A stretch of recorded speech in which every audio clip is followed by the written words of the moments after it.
नमस्कार, SBT news में आपका स्वागत है। पेश है 26 जुलाई सोमवार सुबह 10:15 बजे राजस्थान की बड़ी खबरें।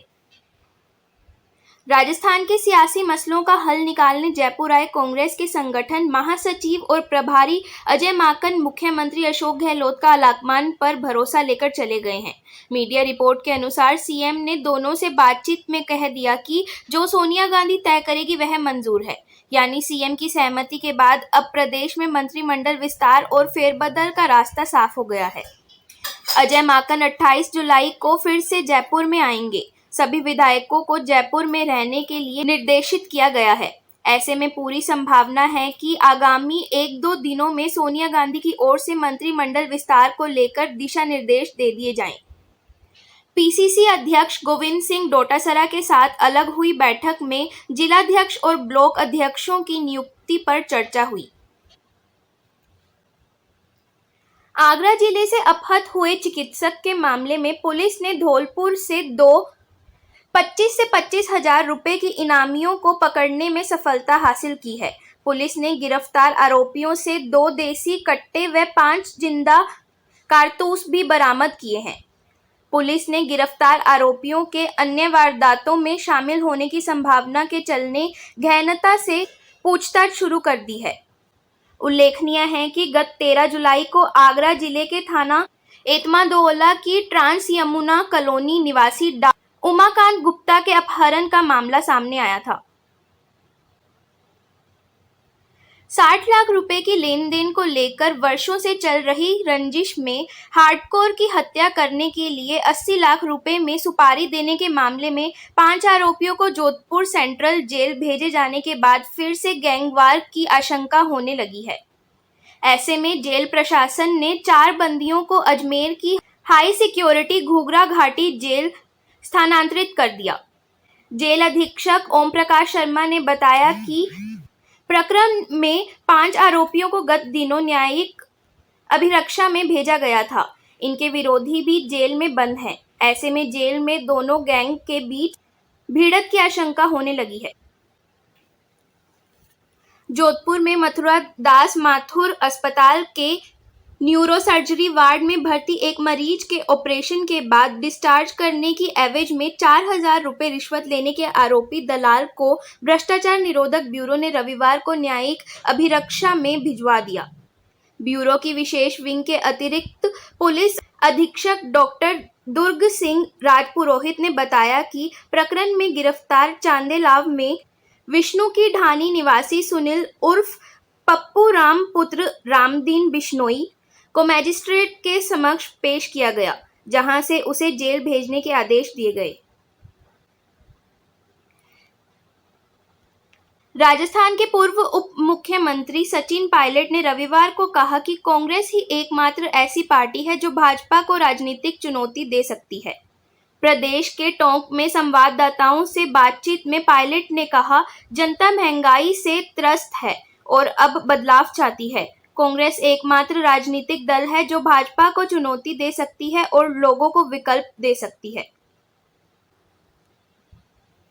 जोधपुर क्षेत्र में मानसून की बेरुखी से खरीफ फसलों की बुवाई पर नकारात्मक प्रभाव दिखने लगा है।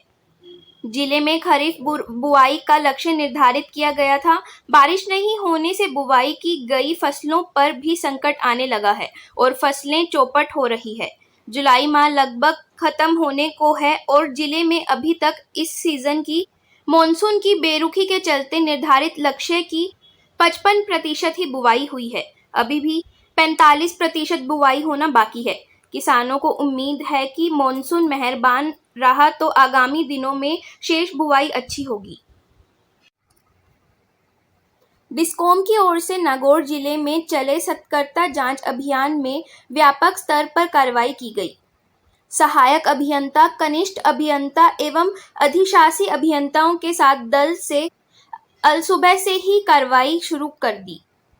कई जगहों पर गड्ढे व झाड़ियों में छिपाकर रखे गए बिजली के अवैध ट्रांसफार्मर भी पकड़े गए। कार्रवाई की स्थिति का अंदाजा इसी से लगाया जा सकता है कि 300 से ज्यादा उपभोक्ता एवं गैर उपभोक्ता बिजली की चोरी कर जलाते पकड़े गए। अधीक्षण अभियंता आरबी सिंह ने बताया कि कुल 56,107 लाख का जुर्माना लगाया गया है। केंद्र और राज्य में सही तालमेल के लिए उद्योग विभाग का नाम बदलने की कवायद सरकारी विभागों के बीच फुटबॉल बन गई है। लाल फीताशाही का इससे बड़ा उदाहरण क्या होगा कि खुद मुख्यमंत्री अशोक गहलोत की ओर से इस प्रस्ताव को मंजूरी दिए 4 का लंबा समय बीत गया, लेकिन सरकारी अधिकारी महज नाम बदलाव की अधिसूचना जारी नहीं कर पा रहे। National commission for protection of child rights ने बच्चों के मोबाइल यूज करने पर एक स्टडी की है। इससे पता चला है कि 59.2% बच्चे स्मार्टफोन का इस्तेमाल मैसेजिंग ऐप्स के लिए करते हैं। सिर्फ 10.1% बच्चे ही ऑनलाइन लर्निंग या एजुकेशन के लिए स्मार्टफोन यूज कर रहे हैं। 10 साल के 37.8% बच्चों का फेसबुक अकाउंट भी है। देश में कोरोना की रफ्तार में उतार चढ़ाव जारी है। यहां रविवार को कोरोना के 38,176 केस सामने आए। इस दौरान 35,945 लोग ठीक हुए और 411 लोगों की मौत हुई। इस तरह एक्टिव केस में 2,112 की बढ़ोतरी रिकॉर्ड की गई। तीसरी लहर की आशंका के बीच चिंता की बात यह है कि देश के 11 राज्यों में अब भी रोजाना 500 से ज्यादा संक्रमितों की पहचान हो रही है। इसमें महाराष्ट्र, केरल, कर्नाटक, तमिलनाडु, आंध्र प्रदेश, पश्चिम बंगाल, ओडिशा, असम, मणिपुर, मेघालय और मिजोरम शामिल है। राजस्थान भ्रष्टाचार निरोधक ब्यूरो के एक दल ने राज्य के भरतपुर में उत्तर प्रदेश के मथुरा जिले के मगोरा थाने के पुलिस उपनिरीक्षक को परिवादी से 30,000 रुपए की कथित रिश्वत लेते रंगे हाथों गिरफ्तार किया है। ब्यूरो के शीर्ष अधिकारी ने इसकी जानकारी दी। ब्यूरो के महानिदेशक भगवान लाल सोनी ने बताया कि आरोपी पुलिस उपनिरीक्षक प्रेमपाल सिंह परिवादी से उसके विरोध थाने में दर्ज प्रकरण में कानूनी कार्रवाई नहीं करने एवं आरोपियों के नाम हटाने के बदले 1 लाख रुपए की रिश्वत की मांग कर परेशान कर रहा था। उन्होंने बताया कि दल ने रविवार को आरोपी प्रेमपाल सिंह को परिवादी से 30,000 रुपए की कथित रिश्वत लेते रंगे हाथों गिरफ्तार किया है। फिलहाल इस बुलेटिन में इतना ही। फिर हाजिर होंगे और बड़ी खबरों के साथ।